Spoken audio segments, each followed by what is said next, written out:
Understood with it, I grabbed the red scarf that her partner had and pulled him towards the screen. It's time to go. Impman. What are you saying? The Digimon tried to escape the grip, but it was too late since both had passed through the portal. What King Glongman himself didn't notice was that a third light came out of his body and went in another direction. Human world. Both Digimon were surprised to see where they were. Impman. What is this place? I asked when I saw that it was a very large and elegant house. It had decorations with candles and dim lighting. Renamen. I don't know, but let's not waste time, we must. He didn't finish his sentence when he saw that a couple of girls were going to be hit by an attack that Ogremon had launched towards them in order to cause them damage. Renamen. Let's go, Impman. Impman. Since this was more reluctantly than anything, since he still hadn't gotten used to the idea of being a chosen Digimon. Current time. Rias and Akeno were shocked to see that in front of them were two silhouettes who had protected them. Akeno. What is this? I am not this, my name Kyubiman. Rias. But if you are the one who attacked the forest of familiars, she commented angrily when she saw who was in front of her. Your name is Merriman, right? Merriman. That's my evolution, but believe me, I've never seen you, he commented seriously while charging an attack. Kyubiman. I'll go to Geograyman's aid, you go fight that Ogremon. Merriman. Yes, as you say. The two girls were more than impressed to see how those creatures had come to their aid. Asia. One-sama, are you okay? Asked the most innocent of the group upon arriving with Gasper. Rias. If Asia, don't worry, we're both fine. Asia. What a relief, she said a little calmer. At that moment the damper looked towards his mistress to notice that she had something attached to her skirt. Gasper. But you, what's hanging on your clothes? Rias listened and looked to the side, noticing that attached to her was a device similar to the one Issei had. Rias. What is this? Asia. Akeno-san, you have one too. Akeno. How? The girl looked at the side of her vest, and in fact there was also a digivice attached to her clothes, it's true. The girls were so distracted that they didn't notice another bone stick coming straight for them, which was covered by the Merriman that arrived. Merriman. Hey, don't get distracted and go take shelter, he commented, a little tired of seeing that the girls weren't moving from the place. Issei. That's right, Rias and the others go back inside the club building, I tell them in a serious manner. Burles and Gasper. Okay, without further ado the four returned to the inside of the club, leaving Merriman and Issei alone there. Issei. Later you will explain to me what is happening. Merriman. If as you say, let's stop these guys, he replied while launching a huge flame towards Ogremon. Adeba. In Kashiro's room, we see the Redeed typing on his laptop while having a serious look. Kashiro. Please answer, he pleaded while holding an internet conference. Little by little, the other chosen children from the area began to connect, including the second generation of those chosen from that region. Daisuke. Well, I hope this meeting goes quickly, I was interrupted from the exercise program I had planned for today. Takeru. Come on Daisuke, don't get in. Daisuke. I wasn't talking to you, Takeshi, and I hadn't given you permission to be such a close friend of mine, he commented with a coldness that the others noticed. Sora. Enough both of you and behave yourselves, he said seriously, but the Redeeds still wouldn't pay attention to him. Now what's going on, Kashiro? Why the urgency of this call? Kashiro. Something serious is happening in the city of Kuoh. The boys paid attention to what the Redeeds said. There was activity from the digital world in that city. Joe. How much activity are we talking about? He asked worriedly while looking at his college book. Kashiro. Apparently there are 5 Digimon that are in that place, he showed on his screen 5 points that were shining constantly. We must go investigate in this. Daisuke. Don't interfere with this, the boys and I will go see what's going on, he commented seriously as he watched his friends disconnect, except for Ken. We'll meet up with Wormmon so we can all go over Imperialdramon. Hikari. Wait Daisuke, please give us a chance to. Daisuke. I already told you Yugami, until we see that we really need your help with DNA evolution, don't mess with us. Daisuke's cold voice was evident as he addressed the girl, who felt a pang in her heart.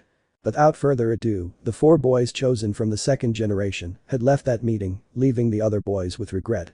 Sora. He'll never trust us again, right? Mimi. What did you expect? The girl commented sadly, we used him as Taichi's substitute while we found our friend.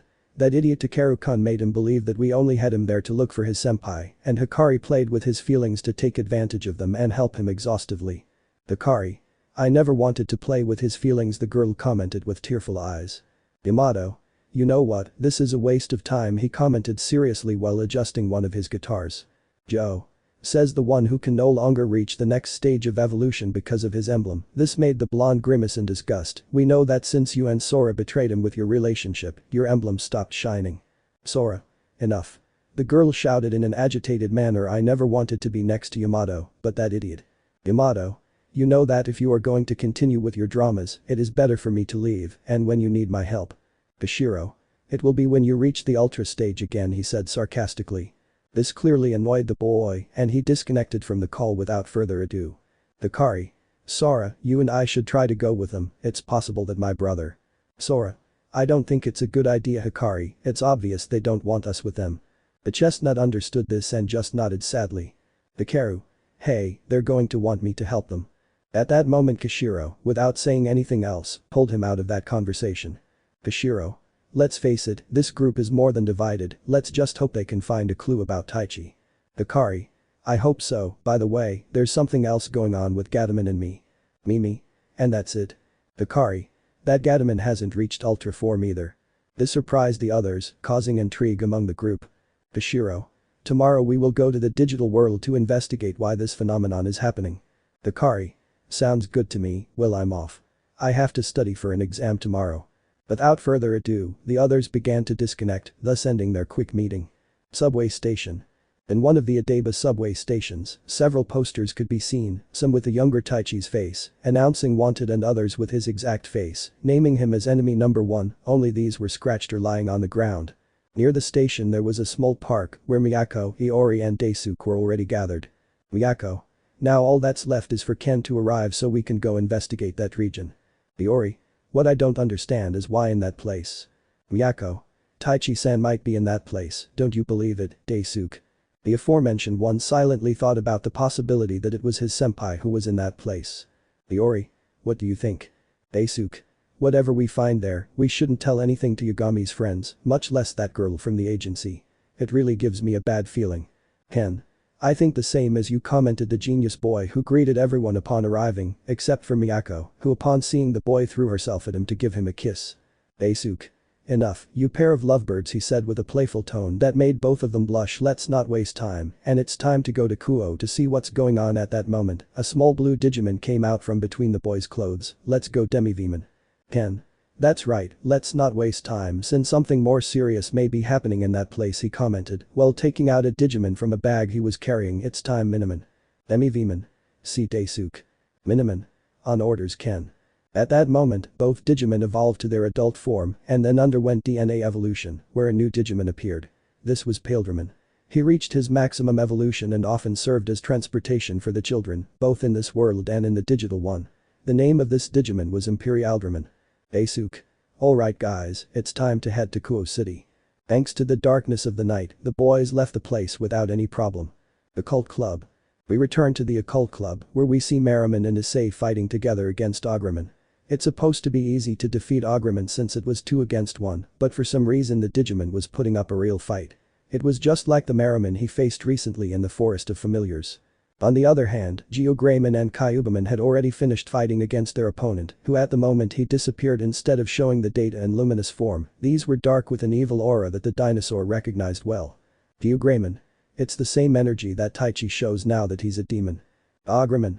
I'm getting tired of you, Ogre, we were supposed to give a message to the girl inside Ogre. Issei. And what's the message for? Who's behind all this? Agramon. What would I know, Ogre? At that moment I turned to see the girl who had fear on her face, but it seems that she has more information than me, Ogre. I only know that there is a Digimon where she comes from. The chestnut was shocked to hear this, causing him to stand still at the moment of battle. Merriman. Hey, don't get distracted, commented the fire Digimon as he turned to where the brown-haired boy was. While all this was happening, the enormous dragon arrived near the academy, but in order not to attract attention, it stayed high in the sky and brought the boys down by means of a light, like a spaceship. Upon hitting the ground, the dragon disappeared into the sky and the small Digimon that appeared in its place were caught by their partners. Daisuke. Well, the Digivices show that the Digimon must be around here, he commented while looking at the signs on it. Miyako. Actually, one of the signals is gone, only 4 remain. The boys inspected the place, but to their eyes there was nothing. Iori. How strange, the sign indicates that they are in front of us, but I can't see anything, just that building, but it's clear that there's no one there, he commented, while pointing at the Occult Club building, or for them, it was just a simple empty building. Ken. I think we should stay here, if the signs show there's a Digimon, sooner or later it will have to come out. Daisuke. Yes, that seems best to me. The Adaba boy stood in the middle of the forest that protects the Gremory building, waiting for something else to happen. Returning to the fight, the brunette was still in shock at what he heard. Another Digimon in the real world. This threw him off a bit, so he didn't notice his opponent leaving the battlefield. Ogreman. It's time for me to say goodbye, Ogre. The sack of paper that I had hidden with a seal that the brown-haired boy managed to recognize. Issei. Risivum. Unfortunately, it was too late for the chestnut because the enemy had left and with it the opportunity to find out who the Digimon behind this was. Issei. Damn, that bastard escaped. I commented to turn to see where Merriman was, so you came to help us. Merriman. That's right, the same. At that moment a light covered the fire Digimon to see how it decreased in height. Issei. Wow, who would have thought that a virus-type Digimon would be a chosen one? Impman. So you know me. Issei. Not as such, but I know something about the digital world. At that moment the barrier covering the club building fell, revealing the inside to the boys who had arrived. Rias. She ran to the boy who suddenly took off his armor. Nothing happened to you, right? Issei. Don't worry, I'm fine. Impman. So you're a human, he said upon seeing him without his armor. But the ones who were most surprised were the spies who had arrived unexpectedly. Iori. What just happened? I was shocked to see how the chestnut's armor disappeared. Ken. I don't know, and I'm the smartest one here. Asuk. We have to keep watching, he said, still in shock from seeing that moment. Returning to the demons, Rias just looked at the brown-haired boy's body in search of any injuries. When she found nothing she sighed with relief and then looked at the Digimon that was in front of her boyfriend. Rias. Who are you and why did you attack the family forest? The girl commented angrily while preparing her power of destruction. Kyubiman. Wait a moment, he is not your enemy, commented the Kyubi, who like Impman returned to her child phase. Aguman. It's true, they helped us, commented the orange dinosaur that arrived at the fox's side. Rias. But he was the one who attacked the family forest and fought Greymon, right? Ice. Issei. I don't think he's the same. Besides having been the East, he would have returned to his childhood stage when he was defeated by Greymon. Normally due to tiredness they return to this stage, the brown-haired boy commented while looking sideways at Impman. Aguman. Taichi, what do you think is going on? Issei. I don't know, Aguman. At that moment I turned to look at the window, where the guest was in shock by what she saw, but something tells me that she knows what's going on. Akeno. Ara, what do we do with them, President? The girl commented a little seriously while looking at Reincarnation and Impman. Rias. Please follow us inside and let's talk more calmly. Impman, a little suspicious, looked at his partner, who nodded calmly. Without another word, the boys and Digimon returned inside the building. What they didn't notice was that the spies had heard everything. Miyako. Did you hear what that Aguman said to that boy? She said with great surprise. Ken. I call him Taichi. He was also impressed. Iori. Hey, that's not the same Aguman they say was Taichi-sen's partner. Asuk. There's only one way to find out, the boy said seriously as he began walking towards the building. Ken. We'll spy, right? He asked with some seriousness, seeing that he didn't receive an answer and watching how the others followed their leader, this sigh of tiredness. This isn't right. Being as quiet as possible, the four of them positioned themselves under the window to listen to the conversation. Inside the club, Rias was sitting in her seat again in front of the vampiress, who was still in shock after seeing this show. On another chair were Reincarnation and Impman, somewhat serious. Rias. Well, first we will finish this meeting with you, Elmenhold-san, and this time I will ask you to please answer everything that is asked of you. Elmenhold. Why would I do that? The girl asked with her same high-class air. Issei. Because it's clear that you're responsible for this attack. Elmenhold. Who gave you permission to talk to me like that? Class dragon. At that moment the brown-haired boy suddenly stood up from his place to stand in front of the girl. Issei. I don't care how you tell me or that you don't want to talk to me, but you are the one responsible for this, since those two came looking for you. What would have happened if Asia or the others were affected? Seriously questioned the girl, who opened her eyes when she saw how the brown-haired boy spoke to her. So tell me, who is behind all this? Everyone, including the boys who were listening to the conversation, were surprised to see how he treated the girl and how he spoke to her. Elmenhold. I commented, still scared. The one who wants to take me out of the game and is asking for Gasper's return is the new advisor of the Teeps family, and that I took out a photo, which was not very clear, but it did show a figure. From what we know his name is Myatisman. We don't know what faction of the vampires he came from, but… Issei. That bastard, how is it possible that Myatisman is behind all this? The boys outside the window were so shocked when they heard that name that little Demiviman came out of his hiding place and hit his head on the window. Hineko. But we have company outside, the girl commented, taking off her cat ears. Rias. Kiba, Zenobia the girl commented seriously, to which both knights left through the window with their swords in hand. When they left, they noticed the 4 boys on the ground, fear on edge when they saw that they had weapons and, above all, wings on their backs. Zenobia. Who are you and what are you doing here? The boy commented seriously while pointing at the redeed. Daisuke. Wait, we. Emiviman. Please don't hurt us, commented the little boy who was in the red-haired boy's arms with his eyes more than watery. Kiba. Another strange creature, the blonde commented with some astonishment, then touched his partner's shoulder. Calm down Zenobia, it's clear they're not from around here. Rias. What happened, guys? Commented the redeed, who went out to look out the window. Kiba.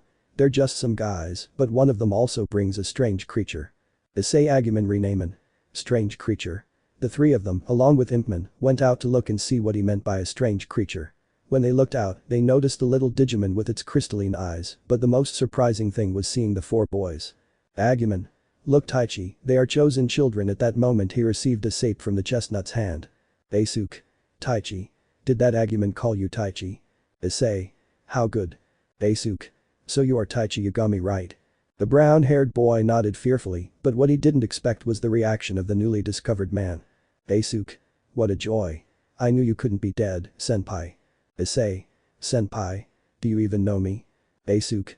Yes, I'm Daisuke from the elementary school soccer club. I joined the team the year they won the regional championship. Issei. He put his mind to work trying to remember it. Ah yeah, you're the little one who entered the club reserves. Daisuke. Yes, that one. Rias. Ice, the girl commented with a smile that suggested this was not the appropriate time to talk. Remember, we have visitors. Issei. It's true, I forgot about that girl, he said with a bit of humor, which caused the vampirist to get offended. Well, come in, I imagine they are also chosen children, right? The redeed nodded and they let them in. Rias. Ice, don't you think this is getting out of control? The girl asked, a little annoyed seeing that her pawn let strangers into the club. Issei. This got out of control the moment you got that. Digivis pointed at the brown-haired boy on the side of her skirt. Rias. What thing? I looked to her side and in effect, next to her was a Digivis like the brown-haired one. What time did this arrive? Issei. I don't know, but the appearance of them, he pointed at the Digimon that helped them and then pointed at the Digivis, and this means that something bad is about to happen. The redeed realized it was a bad thing when she saw the brunette's serious expression in his eyes. Without further ado, she let the others enter the club and they went to where Renamen and Impman had positioned themselves. Issei. Please tell us, what do you know about this Myatisman guy? Omenhold. It's okay. Not long ago, the 2 vampire factions were in a truce and… Daisuke. Vampires? He asked with enormous fear on his face. Issei. I'll explain later, now don't interrupt, said the boy seriously as he turned to look at the girl. Omenhold.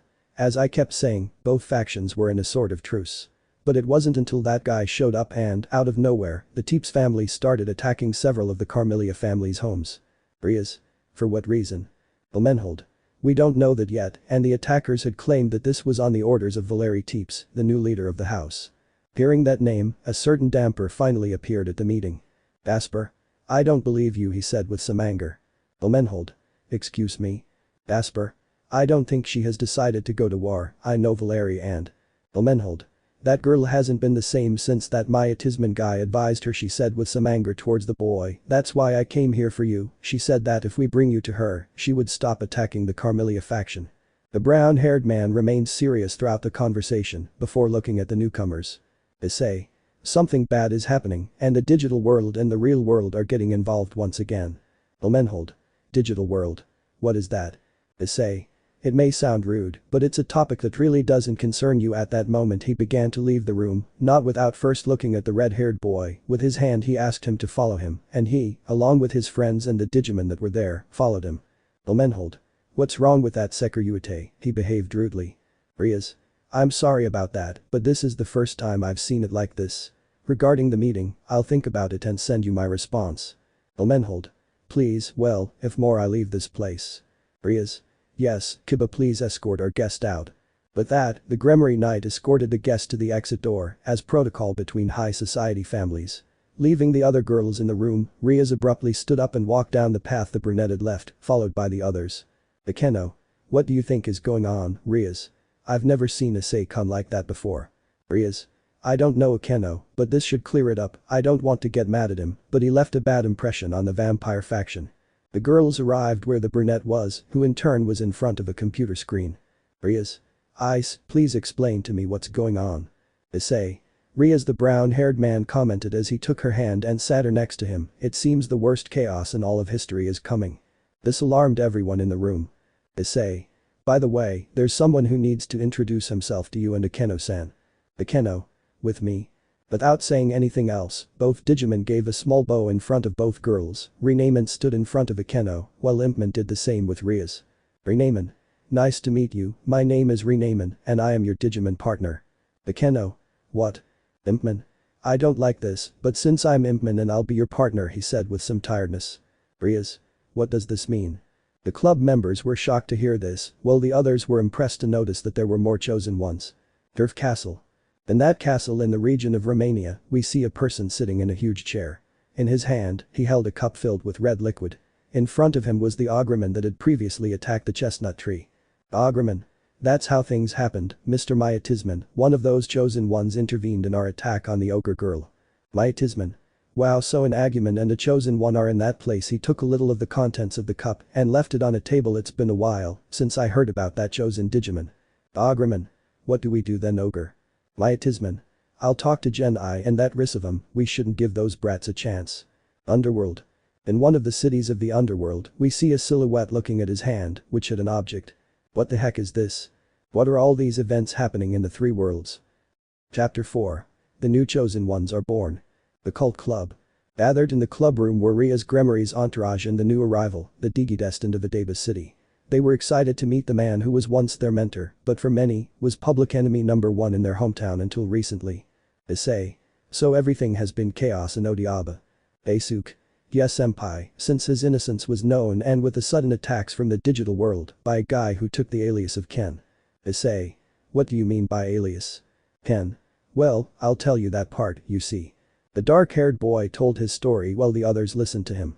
At first, he earned their hatred upon hearing what his role as the Digimon Emperor was like, but he was left behind with the explanation of why he did all those things and how he managed to redeem himself by helping with what he himself had created. Issei. So black antennas. Ken. I'm actually ashamed of what I did with the digital world and believing it was just a simple game, but I've tried to do things right. Miyako. And you do it in a great way, love, she said while hugging him from behind and giving him a kiss on the cheek, which made the boy blush. Issei. But all this makes sense that that guy occupies the alias of Ichijauji, he said seriously, which caught the attention of the others. Rias. Why do you say that? Issei. Well, let's put it this way, how about I tell you that there's a guy who calls himself the god of the Bible and start a new war. Zenobia. I understand, we would be afraid upon hearing his name for the simple fact of knowing who he is, even though he is already dead. At that moment Irina covered the girl's mouth because she was about to say something bad to the boys. Unfortunately they were not as distracted as they thought. Iori. God, are you dead? The others turned pale upon hearing that question. Asia. Zenobia-san, I shouldn't have said this. Zenobia. Sorry, I didn't mean to. Issei. Don't worry, he turns to look at the youngest of the group. You shouldn't take that into account, but as I was saying, it's clear that someone instilled fear in the digital world by saying that he was the Digimon Emperor himself. Eisuke. The question is, who could it be? Reincarnation. Hey, this caught the attention of the others. I don't want to interrupt your conversation, but it is necessary that Akeno-san accompany me to the digital world. Impman. Same goes for Rias, he said seriously. Then I'm going with you too. Everyone turned to see the person who spoke, who came out of a tear created by a boy with a sword in hand. Next to him was a certain monkey boy. Behind them accompanied by a strange creature. Issei. Volley. Eisuke. You see guys, that guy came out of nowhere. Miyako. What's all this? People coming out of nowhere. Ken. What surprises me is seeing a Digimon next to him. Volley. Hyoudou Issei, you must explain to me what this is and how it knows my name.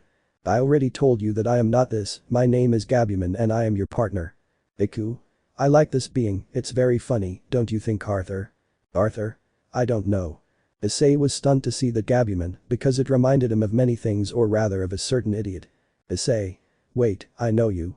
Agumon. Taichi. Issei. Agumon, he's Yamato's partner, right? Gabumon. Yamato. The Digimon asked thoughtfully. You must be talking about Gabumon, who is a disgrace in the digital world. I am not the one, you know. Volley.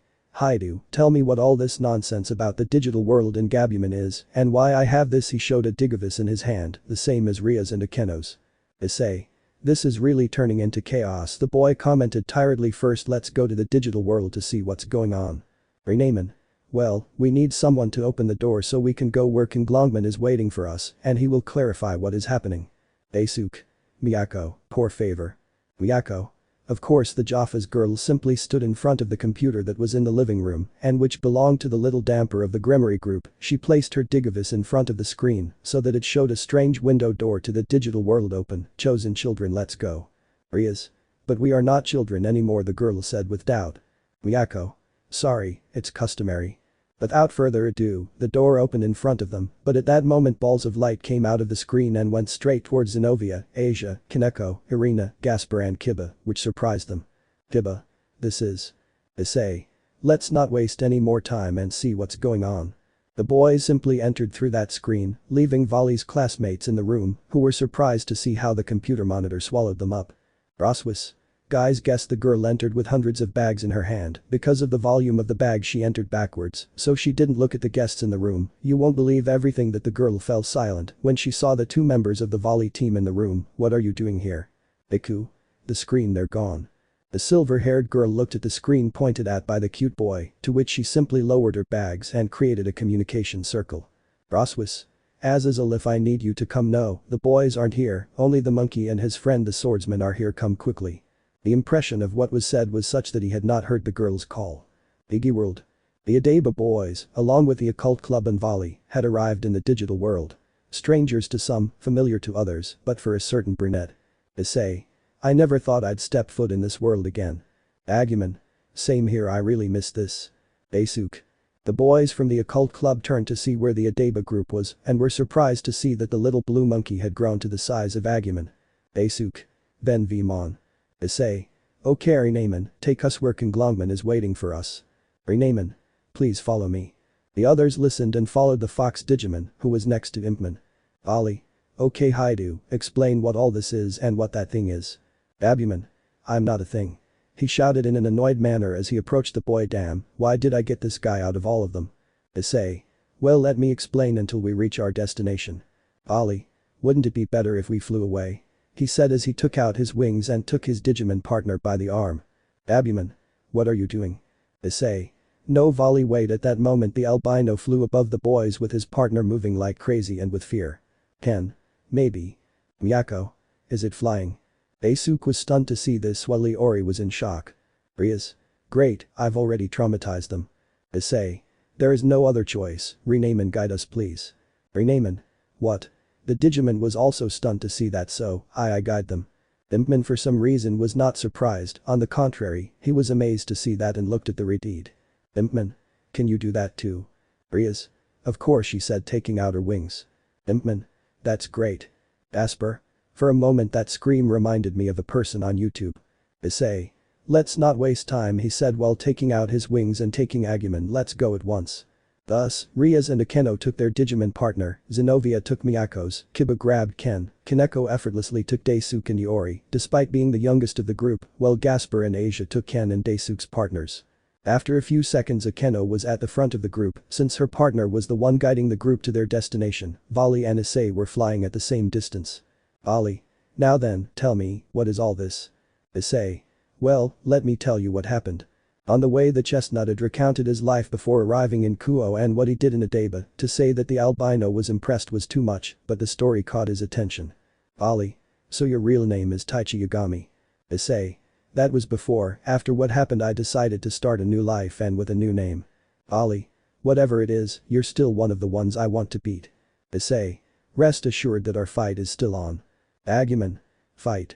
At that moment, Drake's glove appeared on Issei's arm. Drake. That's right, Hosh-colored dinosaur, my partner and that guy will fight sooner or later. Hearing this, the girls in the club looked sad because they knew what he was referring to. Issei. Well, speaking of which I don't know if now is the best time to talk about that fight. Ali. Why? Issei. Well, remember that we just went through something very tense and I really wouldn't want to know much about fighting. Renamen. We're almost there. Issei. We'll talk about that later, Kaneko-chan, please wake those two up. Kaneko.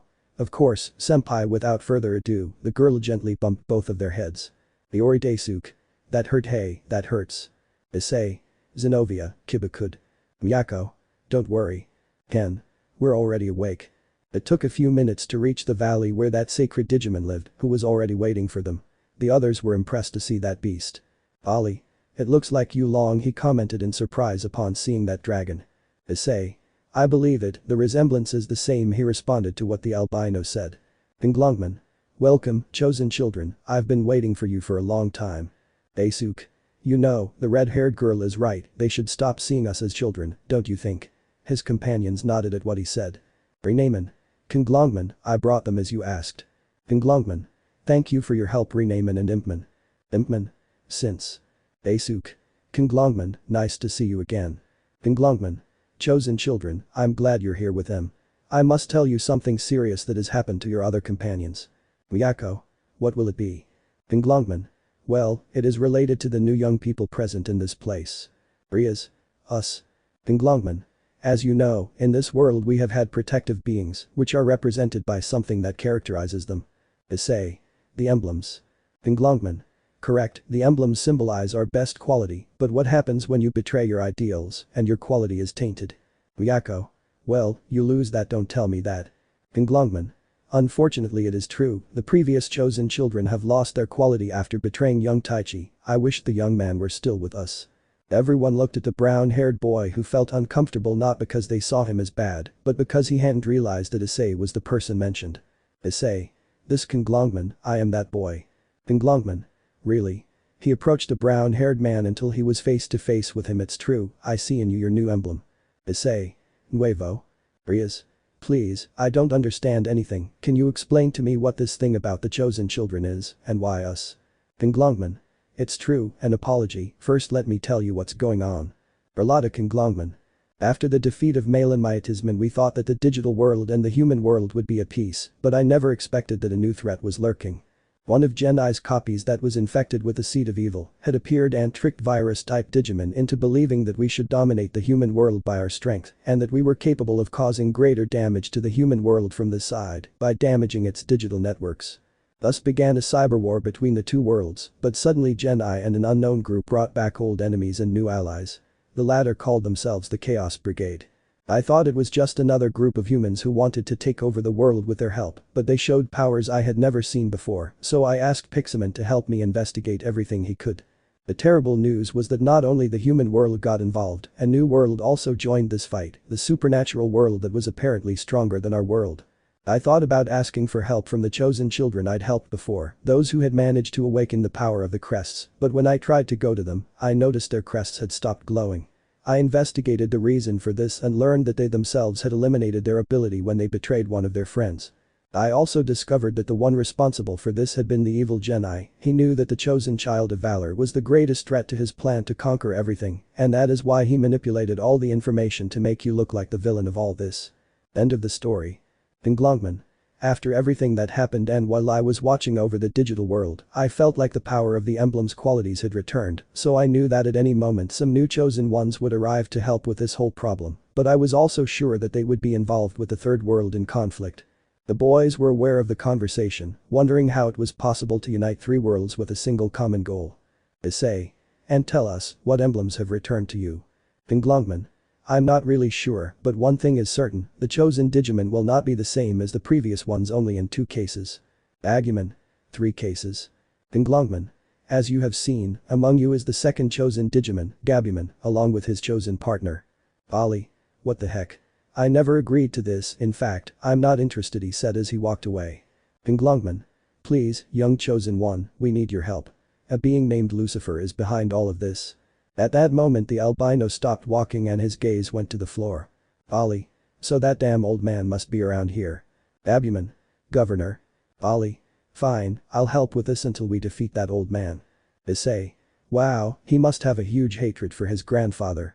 Pinglongman. The other chosen Digimon that is the same as its predecessor is the following. At that moment a shadow came out from behind that enormous dragon and went straight towards Zenobia, who was attentive to what was happening. Hello, let me introduce myself, my name is Palman. Zenobia. Wow, it's a pleasure to meet you. Pinglongman. Finally, the next and final Digimon chosen that is the same as its predecessor is. In front of Kaneko a small dog sat and tenderly looked at the girl. Kaneko. Yo. Nice to meet you, my name is Salomon.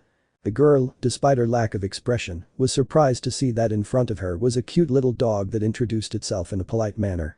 Kaneko. This a pleasure. Pinglongman. She, like her predecessor, shares the same quality and therefore the same emblem at that, her gaze turned serious, but not all is good news. Issei. Why do you say that? Pinglongman. We still don't know who is behind all this on this side of the digital world, but the fact of bringing back Myatisman and the Dark Masters to light is. Issei. Lost Darks Masters. Pinglongman. Yes, they too have returned because of an entity that we do not know yet, but that is manipulated the strings on this side. Issei. This is bad. But who are the other emblems? Pinglongman. That's good news, plus more qualities have been added, that is, more emblems. The emblem of valor is inside this young man, he said while looking at Daisuke. Daisuke. Who? Me? Pinglongman. Indeed, the emblem of courage is within the red-haired young woman, the emblem of friendship is within that young man who wanted to leave. Ali. Friendship. How do you think I have that? Pinglongman. The knowledge of the young girl who is hidden inside that rock, he told him while looking at Gasper. Gasper. I don't want to, besides I'm a man. The others just watched as the dragon's eyes suddenly opened. Pinglongman. However, sincerity, hope and determination are within the young men who carry swords in their hands. Irina, Kiba and Zenobia looked at each other in amazement that they were also chosen for this. Pinglongman. Purity and light are within the young blonde and the white-haired girl. Asia and Kaneko were impressed upon hearing that. Issei. I see that they are all emblems, the truth is that this new quality of determination surprised me. Pinglongman. There are still two more, the emblem of miracle is inside the girl next to you, he commented while looking at Akeno, and lastly the emblem of truth resides in you. Issei. Emblem of truth. Pinglongman. Now, let me introduce you to your new Digimon partners. Just like Salomon, several shadows came out from behind the dragon and stood in front of the Kuoh boys. Nice to meet you, my name is Wizardman, commented the Digimon as he stood in front of Asia. Asia. It's a pleasure. The Luo, my name is Gilman, commented a small red dinosaur which stood in front of Kiba, let's be friends. Kiba. Of course. Hello, my name is Higuruman, commented the small machine that stopped in front of Gasper, it's good to meet my partner. Gasper. This I'm a boy, hearing that, his Digimon partner's eyes simply turned into an X shape. Hello, my name is Lopman. I hope we get along. Irina. Oh lord, please help me with this new responsibility. Pinglongman. Well chosen young people, please with the company of your new allies, help bring peace to both worlds and. Rias. I don't want to sound rude, but is it so bad that we object to being a part of this? Pinglongman. I can only tell you that the evil that is coming is the worst I have ever seen. Iridiid, upon hearing that, decided not to say anything else. Issei. Well, we should go back to Kuoh, isn't that true, Rias, he commented while taking the girl's hand. Rias. That's true. Renaman. What will happen to us? Pinglongman. It's best if you stay in the digital world in case something bad happens, in which case you can call your companions. Impman. But you won't need to be near the right door for that. Miyako. It is not necessary, remember that the portals to the digital world for us are just addresses, it will only be necessary to place the correct one to interact with. Issei. Well, there is another way, interrupted the girl while looking at Agumon, who nodded and showed his side, where the Sekiryuutei symbol could be clearly seen. I chose Agumon as my familiar. Rias. It's true, this way it will be easier to call them to our world, she said, more convinced. Besides, with this way we will know if they are in danger. Without further ado, the others complied and quickly made a small pact as if it were a family member. The chosen Digimon were surprised to see their markings, either as a tattoo or, in Wizardman's case, an additional page appearing in his magic grimoire. Pinglongman. Fine, if you decide to use this method it will be well received, he said, a little calmer, before taking a serious pose. Young chosen ones, dark times are coming, and it is possible that not just one but two apocalyptic disasters may appear. If I find anything else, I will let you know through the chosen 02. Daisuke. 02. Miyako. Yes, I called the team that and told Pixelmon to differentiate us from Yagami and the others. Daisuke. I see, I like that. Pinglongman. Another thing, and this goes for you, you will have to find a new way to become strong without depending on your companions in DNA evolution. Miyako. Why? Pinglongman. Losing your quality is already something serious, and even more so if the power of darkness lives in your heart, and the girl of light has had that problem since she began her journey, now more than her actions have fallen to that side. I look at Miyako seriously, that is why you must reach a new evolutionary stage without her help. Iori. That applies to me too, right? The dragon nodded at what was said. Ali. That's been too much, we must return to the human world, I have to train for the next fight. Abuman. I want to go too, he said as he stood in front of the albino. They both looked into each other's eyes, the silence was evident, but Vali was looking for something in the eyes of his new partner. Ali. Let's go, he said as he walked to the other side. Abuman. Fine, but do you know how to get out of here? The others looked at the albino who just stopped walking and turned to look at the brown-haired man seriously. Issei. Well, I think it's time to go back, Daisuke. Daisuke. Of course, senpai. Without further ado, they went to the nearest screen and from there they simply exited the digital world. What they didn't notice was that there was another shadow that had heard the entire conversation. The cult club. The boys along with Issei's Digimon, Vali, Daisuke and Ken, had returned to the club room. Vali. Well, if that's all, I'll say goodbye here, he commented while his eyes were closed caused by the light that the screen made when leaving the Digimon. Suddenly he was surprised to see some uninvited guests in the room. I think I'm in trouble. Azazel. You are correct. Sirzechs. And not just you. Rias Tan and Issei-kun, I received a complaint from the vampire faction. Issei. I have a problem. Roswis. Issei-kun, she said while holding a lightning spell in her hand, your mother and I are worried about your sudden disappearance. Issei. No, I have two problems. Serafal. Rias-chan and Issei-kun, it is better that you explain to us what those humans are doing with you, revealing the secret of the supernatural, as told by the Carmelia family. Issei. Damn, I have a lot of problems. The others simply changed their expression by having their skin pale, because they too were in the same situation. Iku. Kai, I think the Op-Eye Dragon and the Butt Dragon are in trouble, as well as the Switch Princess. Daisuke. Op-Eye Dragon. This was undoubtedly a day the boys would remember forever, but one thing was clear. Today, new chosen ones were born. Adeba. In one of the many condominiums there were in that place, we can see a girl with glasses and long black hair looking towards her closet in her room. Don't worry, you'll see that everything will be fine, he said to a box that was inside the closet and which had something inside it. They won't find you in this place, Mikeman. Chapter 5. The groups begin to move. Adeba. In a park near the enormous buildings that served as homes for the people of that region, a girl sat on a swing while looking nostalgically at that place. The girl watched as several local children played soccer, reminding her of a small scene. Flashback. Taichi. Come on Hikari, I'll teach you how to play soccer, said a boy with brown, messy hair, who was being held by some goggles. Hikari. Wait for me, brother, said the little girl, who, not paying attention to where she ran, fell to the ground and scraped her knee. Why, it hurts. Taichi. Hikari. The boy ran to see his sister, who was crying while holding her injured area. Calm down now, nothing's wrong. Hikari. But it hurts a lot, the girl cried while holding her knee. Taichi. Heal, little frog's tail, if it doesn't heal today, it will heal tomorrow, he said that phrase while gently rubbing the little girl's wound. Tell me, are you better now? Hikari. Thank you, brother, she replied while giving him a hug. I love you very much. Taichi. I will always take care of you, because that is the job of an older brother, he told him while reciprocating the hug. Hikari. You won't leave me, right? Taichi. No, I'll always be by your side. End of flashback. The girl's memory ended when she saw how the ball the children were playing with arrived where she was. Without much enthusiasm, she returned it to its owners as they ran towards the field and continued playing. Hikari. It seems that the one who broke that promise was me, and all because of my stupidity, she said to herself while tears came out of her eyes. You shouldn't be alone in this place, it's about to get dark, commented a new voice that reached where Hikari was while she watched as the children's mothers picked them up to go home. Hikari. I like being in this place to think and remember things. What are you doing here, Sora-san? Sora. I came to this place because it brings back many memories for me too, the girl commented as she sat on the other available swing. It was in this place where I met your brother and we became good friends, or rather, when we were. Hikari. We really messed up. Sora. And deep inside. The girls just stood in silence as small memories came to them. Sora. But right now we can't be complaining, the girl commented as she took out her Digivis. There's too much chaos in both worlds, and without Taikai with us, we must be even stronger. Hikari. I know, even so, I think their help would be better right now, said the girl, as she stood up from her seat. Hey, do you think Dai-kun and the others will tell us something now that they return from seeing that sign? Sora. I'll be honest with you, she said seriously, they don't trust us at all, so we can't count on their help in this matter. It would be best to investigate on our own and see how we can help. Hikari. What worries me most is that we can't access the ultra level, said the girl as she looked at the tag she had in her hand, but instead of having its characteristic pink color, it was black. Sora. I know, come on, we must go home, night is about to fall, said the girl who also got up from her seat, so each girl went a different way home. The cult club. Problems.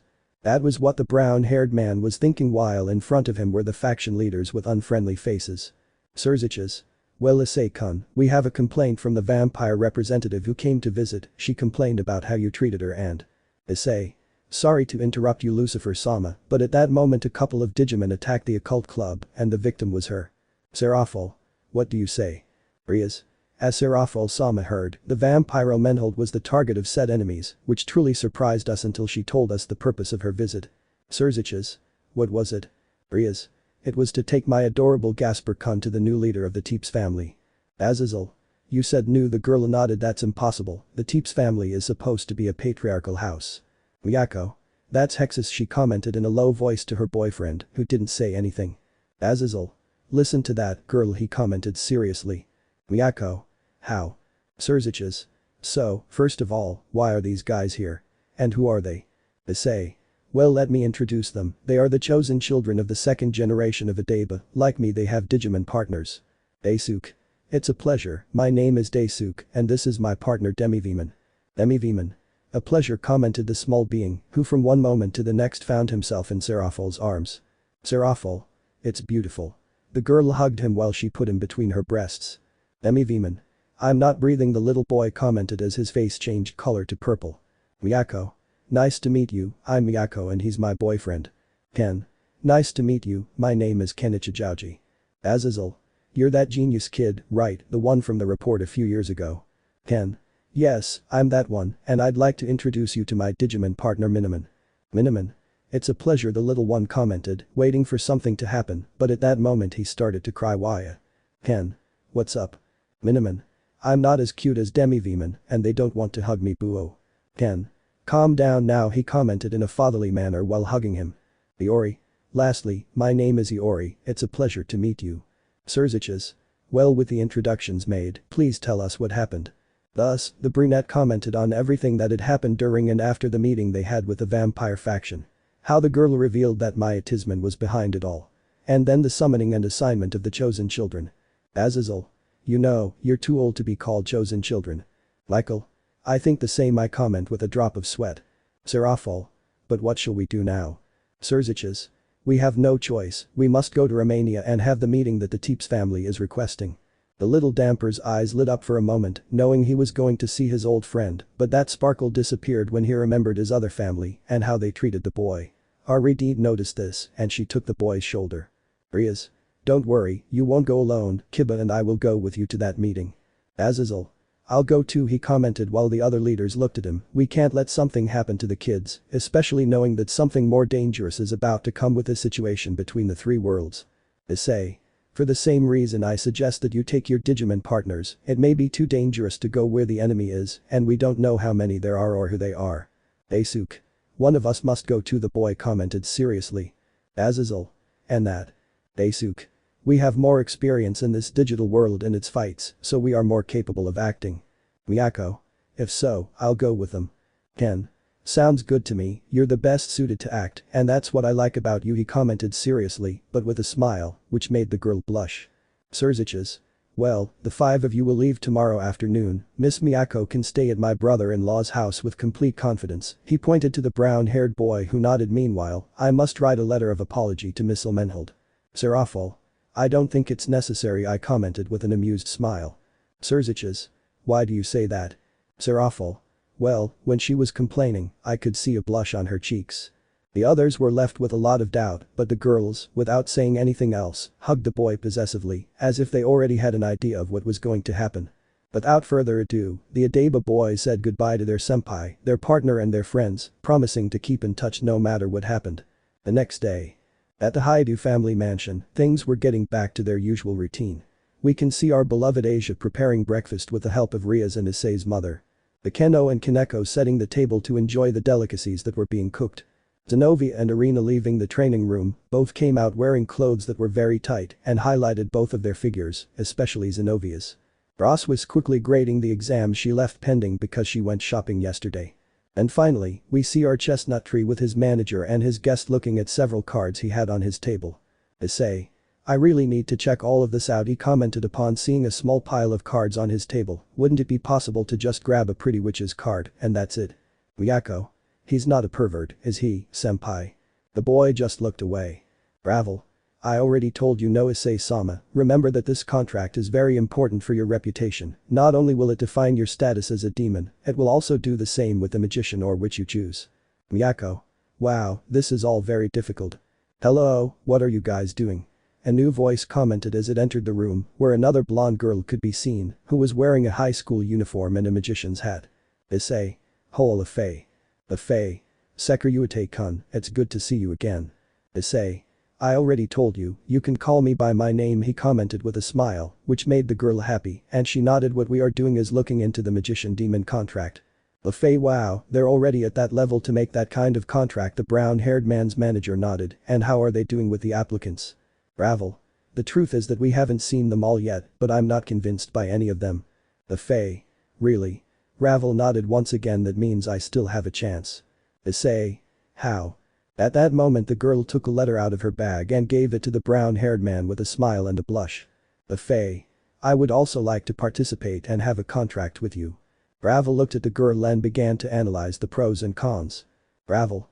We'll take it into consideration, this is a good offer, but I'd also like to see the others, the girl commented as she took the letter and placed it in the potential candidate section. Give us a chance to see the other letters and I'll tell you later. The Faye. Really? She commented with doubt and joy at the same time. Seeing that the manager nodded, she jumped for joy. Yay, I like the idea, I hope to be one of the finalists. Issei. Well, let's put this aside and go to school, because today Rias and the others are going to Romania and we have to have the meeting she asked for at the club. The Faye.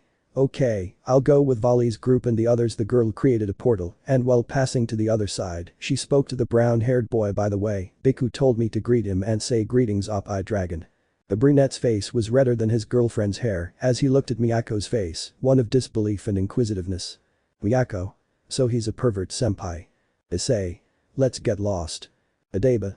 Just like at Kuoh, the Descendant activities had begun. At the high school where Hikari and the other students of her age attended, they were waiting for classes to start. The Kara looked at his cell phone while reading the message he received from a girl. Her photo was not distinguishable. Hikari looked around to see if Daisuke, Ken and Miyako were coming. She really wanted to talk to the boys to find out about yesterday's situation and that Digimon activity in Kuoh.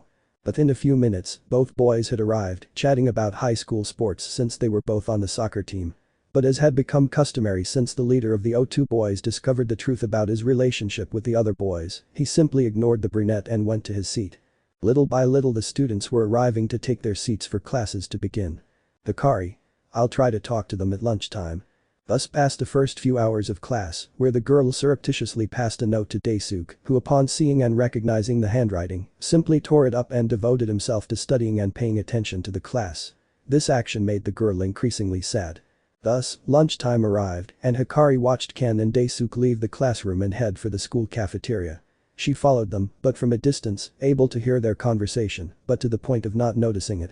So they arrived at the cafeteria, where Iori was waiting for them in the food line, and while they waited for their turn to pick up their food they began to talk. The bad thing for the girl who was spying on him was not able to hear the entire conversation. Iori. Wow, I never thought was okay. Ken. I'm not happy in that city. Daisuke. What worries me is Miyako who? Hikari. Miyako. That's right, she's not with them. Ken. I hope things go well for you with Miss Gree. Daisuke. She's not your girlfriend for nothing, she's a smart girl. Iori. I'm jealous of going to another country on a mission in Europe. Ken. Well, we also went to another country on that occasion. Iori. Yes, but now he will stay in a castle of. Ken. Yeah, I didn't like that part at all. Daisuke. Let's just hope nothing bad happens. Come on, let's finish eating and tell your teacher. Ken. Do you think this card will work? He asked, showing a card he took out of his pants. The brunette couldn't see it, but the envelope had the symbol of the Sitri family. Daisuke. Let's take Miss C's word for it. The kids had left to sit and enjoy the food of dubious origin that was served at school, since you couldn't tell if it was fish or beef that was served later. As for the girl, she just sat in the food line with her thoughts. Hikari. Miyako on a mission, what's up? I'm shocked Ken let her go alone. Cook. Girl, what are you going to order? Hikari. But who could this girl be, Gree, what's in that letter? Cook. Girl. Hikari. Could it be that yesterday's activity had something to do with that, and who is that senpai? Cook. Brat, you'll ask for something or get out of line. Everyone in the cafeteria was looking towards the line where that scream was coming from, however Hikari paid attention and noticed that she was interrupting others from eating their food. Hikari. I'm sorry. The red-faced girl simply took the tray and ran out of the place, arriving at a table where her friends from class were waiting for her to eat. Girl 1. Are you okay, Yagami-san? Hikari. Yeah, I just got distracted. The others just kept talking about a concert in the city where Yamato's group would be the opening act for the main group, but Hikari was clear that she had to inform her friends about what was happening. Hikari. I must tell the others and Himikawa-san. Kuoh. Lunchtime had arrived and with it Rias and the others farewell to the vampire lands. They, along with their guest, were preparing the last details of their trip. Rias. Well my dear servants, it's time for the 5 of us to go meet with the Teeps family. The girl at that moment looked at her queen Akeno. I entrust you with the club and the contracts that we have for today. Akeno. See but you. Rias. Asia and Roswas, I'll leave things to you around the house and if Akeno needs your help, please support her. Subject. Clara Wani-sama. Rias. Ravel, please help Issei with the matter of his magical contract, you know how important this matter is. Ravel. Sure, leave it to my Ria-san, I won't let her choose a small-time big-breasted mage, she commented while making a military pose. Issei. Hey, I comment with some indignation, which caused laughter in the others. At that moment Aridid walked towards the brunette with a blush on her face, she arrived where he was standing and hugged him by the neck to press his forehead against hers. Rias. I'm going to miss you a lot my ice. Issei. Calm down Rias, you'll see that everything will be fine, but… Rias. Something's bothering you, isn't it? Issei.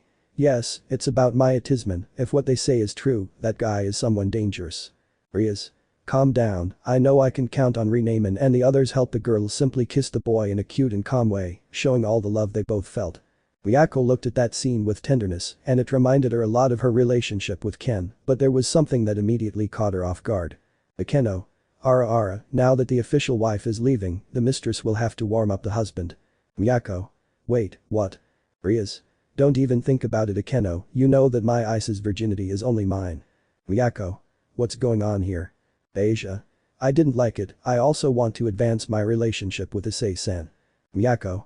Do you have more than one relationship? Zenobia. That's right, as the king of the harem, it's a good time to please your other girlfriends. Miyako. Harem? Does he have a harem? And what do you mean, king of the harem? Issei. This girl's the brown-haired boy pointed to where Miyako was with a face of extreme surprise at everything that had been revealed. Rias. Ahem anyway, I'm entrusting the club and the territory to you. Azazel.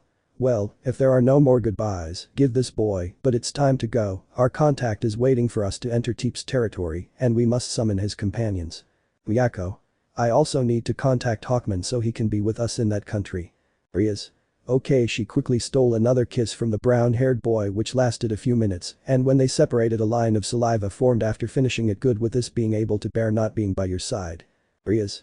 Plus I take one of her sweaty shirts to sleep with. Without further ado, the 5 said goodbye to the group and left for their mission in Romania. Adeba. The evening began to fall in that city and with it the emergency meeting that Hikari called also began. In the city park, the boys who were still in contact with each other were gathered, which means that the Ishida brothers had not been notified. They were just waiting for Joe, who, as usual and due to his studies at medical school, was arriving slightly late. Sora. Is it really a sensitive subject? Hikari. It is, from what I heard it could be related to yesterday's activity. Joe. Sorry I'm late commented the boy with glasses who arrived exhausted from running with his briefcase in his hand. Hikari. Don't worry, senpai. Bashiro. Well Hikari, tell us what you managed to hear. Hikari. From what I could understand, Miyako didn't come to class because she was on a mission in Europe. The others were shocked to hear that the girl was far from Japan. Mimi. But why? Bashiro.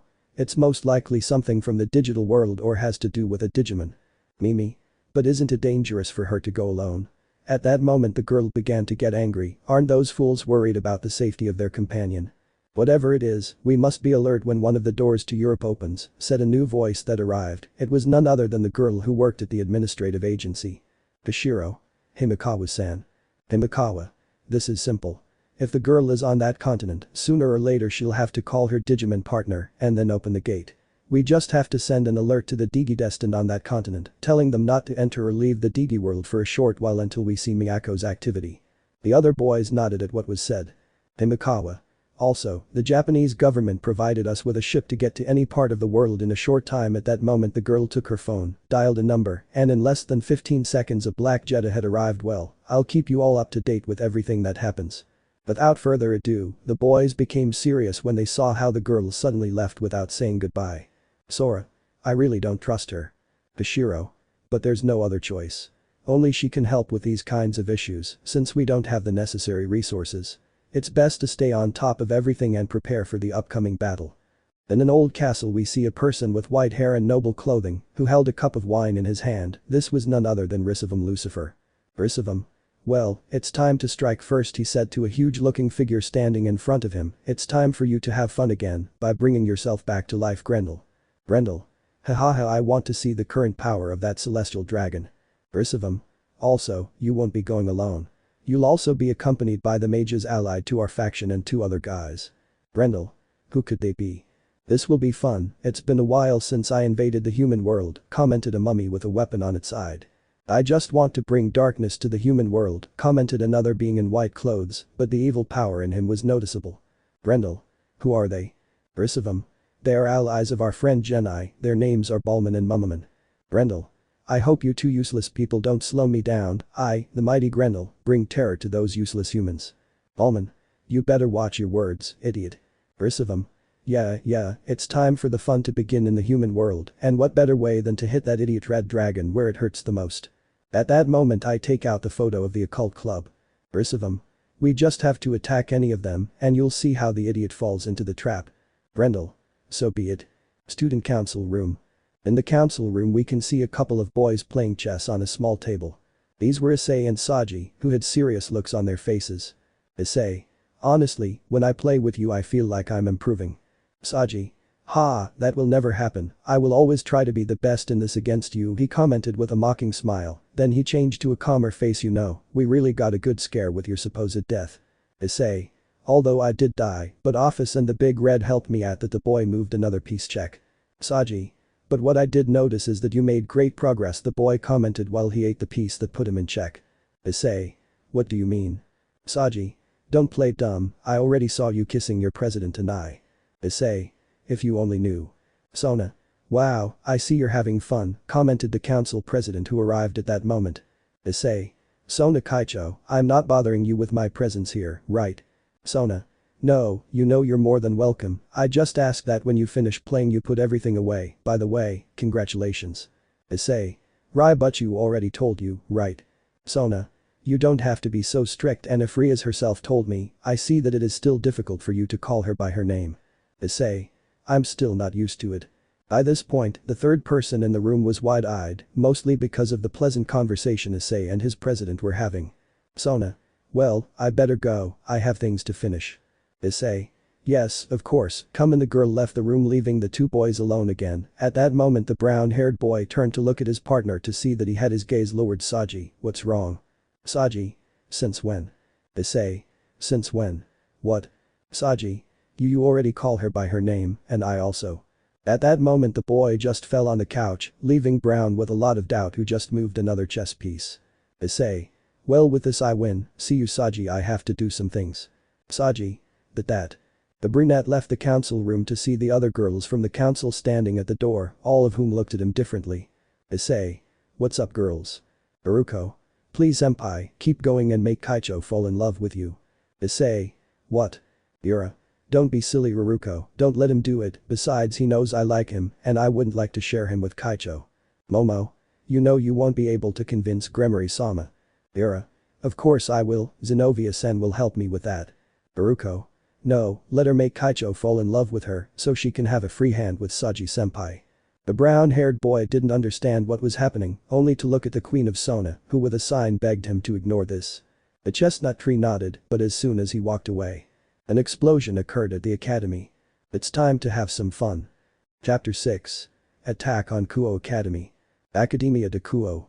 A huge cloud of smoke appeared in the main building of Kuoh Academy, where several students could be seen running all over the place. Issei ran through the academy courtyard as he had a bad feeling. Issei. I don't know why, but I feel like something bad has happened to one of my friends. The brown-haired boy had this thought as he remembered what had happened the day before after Rias left. Flashback. We can see Issei in the huge bathroom that was in the mansion. He was too thoughtful about everything that had happened these days. Issei.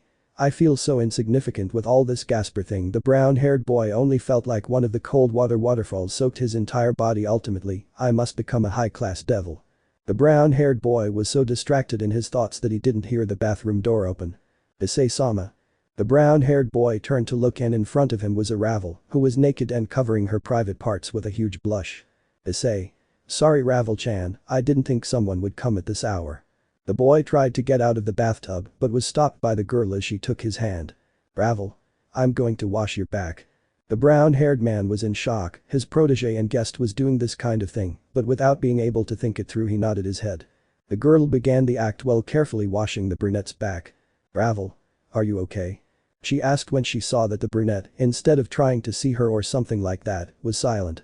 Issei. It's just that sometimes I think that I'm not good enough to be a high-class devil, that I don't deserve all of this. I don't know why I received the opportunity to be a middle-class devil in the first place. Ravel. You know Issei-sama, many people trust you, she said while surreptitiously touching the brown-haired boy's back. You radiate an aura that makes the rest of us want to follow you and be by your side. For example, I want to continue being your manager. Issei. Ravel-chan, I'd also like to have you by my side. At that moment the girl without thinking hugged the boy from behind, colliding her breasts with Issei's body. Ravel. Have you already thought about who will be part of your peerage when you become a high-class devil? Asia and Zenobia have told me that they will go with you when that happens. The girl tightened her grip. Tell me, would you allow me to be by your side? Issei. Of course I would like to, he commented while taking Ravel's hands. The boy didn't notice, but the blonde had a smile and a blush on her face. The atmosphere was ideal for a fairy tale, but all good things come to an end when the water in the bathtub made a small splash. The office. I lasted 30 minutes underwater. Both the blonde and the brunette were left with a huge drop on their necks when they saw the dragon goddess's reaction. Issei. Did she come naked from her room? He asked himself, since he didn't see the goddess's clothes in the dirty laundry basket at the entrance. End of flashback. The brown-haired boy continued running through the hallway until a voice interrupted him. Issei. The brown-haired boy turned to see where they were calling him and noticed that it was Akeno, along with Zenobia, Asia and Irina. Issei. Akeno-san. Akeno. That's the first-year classroom, she said worriedly when she saw the rubble there. Issei. Kaneko-chan, Ravel-chan. At that moment I saw rays coming out of the room, some were yellow and others black, as well as rocks flying like projectiles. Akeno. We must be careful, guys, the black-haired girl commented seriously upon seeing the disaster that had taken place. Issei. I don't like this. At that moment, several silhouettes appeared from the clouds of dust, which truly surprised everyone. Zenobia. Those are. In front of them were not only magicians, but also several Digimon in their development form. At that moment, the space where the boys were changed color to purple, implying that someone had sent them to a pocket dimension. Sona. What kind of relatives are those? Issei and company turned to look behind them to see Sona with her queen Tsubaki. Akeno. Where are the other members? Tsubaki. They're helping evacuate the students and erase their memories of what's happening. Wizard 1. Well, we must buy time, as Mr. Grendel asked, he commented seriously while looking at the others and the Digimon. You must also help with that. Tsukemen. Of course, commented the leader of a small group of Tsukemen who were there. Issei. I really don't like this at all, he said to the others while creating a summoning circle where Agumon came out of it. Agumon, we must finish them off. I don't like why they are here. Agumon. See Taichi. Sona and Tsubaki were impressed to see that a familiar that the brunette had summoned spoke, but they were more shocked to see that the other members of the club did the same as the brunette. Tsubaki. What's going on? Sona. I don't know. Akeno. Renamen, please help us with this, the girl commented as her clothing changed into her priestess outfit. Renamen. Whatever you say, Akeno-san. Asia. Wizardman-san, please lend us your help. Wizardman. Of course, Asia-san. Zenobia. Palman, it's time to go to battle, she commented while summoning her sword. Palman.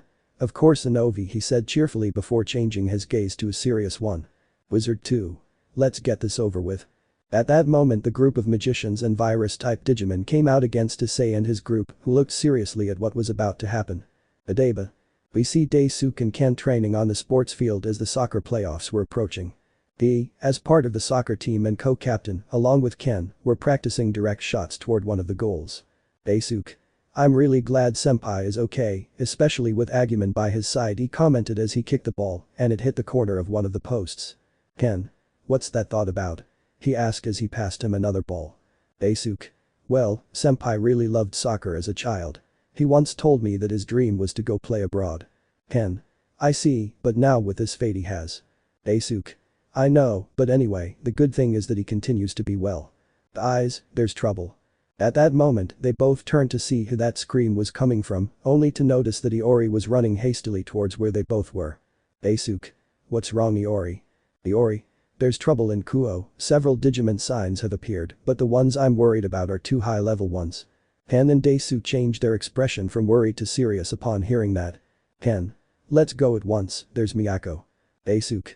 Let's not waste time and go to Imperial Dramon. Without thinking, they ran toward the building where the computer room was. Iori. We have to go support Miyako and senpai as soon as possible, he commented as they ran through the school hallways. Ken. What will happen there? Will Kuoh be the epicenter of the Digimon now? He asked the others as they ran. Daisuke. I don't know, but we have to find out, he said as they entered the computer room. What they didn't notice was that there was a person near the room and he immediately recognized the voices of those three. This was Hikari, who remained silent as she ran away from them to try to find out what was going on. Hikari. I must warn the others, there is a Digimon attack in another city that is not Tokyo. She quickly wrote a message on her cell phone to the group she belonged to while she watched as Daisuke, Ken and Iori left the room with all three of their Digimon in their arms. Hikari just waited for the others to reply to the message and a reply message would arrive within a few minutes. Himikawa. I'll see you in 5 minutes at the offices.